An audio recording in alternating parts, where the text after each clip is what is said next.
How to fix Quotex account login not working. Hello guys, this is Atticus and welcome back to another tutorial video. In today's video, I'll teach you guys how you can fix Quotex account login not working. So without any further ado, let's dive right into it. The first step is open up your Chrome or any web browser that you're trying to log into.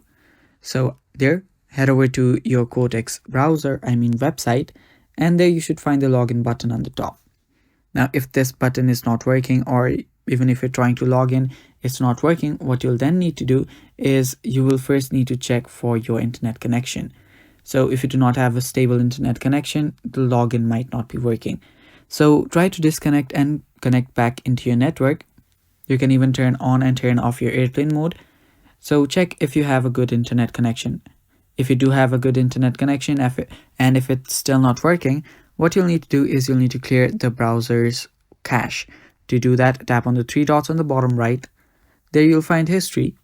Tap on history and just delete your browsing history. So here, just delete it completely. It will delete your cache memory as well.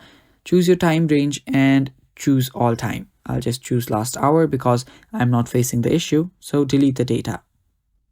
After you delete the data, you can tap on done, and then you can just open up Quotex again. So let me just head over to quotex.com and open the website. Now head over to login button and log back in. After doing that, the problem should get fixed, but if it still does not work, there might be a problem in your browser. So head over to your app store and update your browser completely.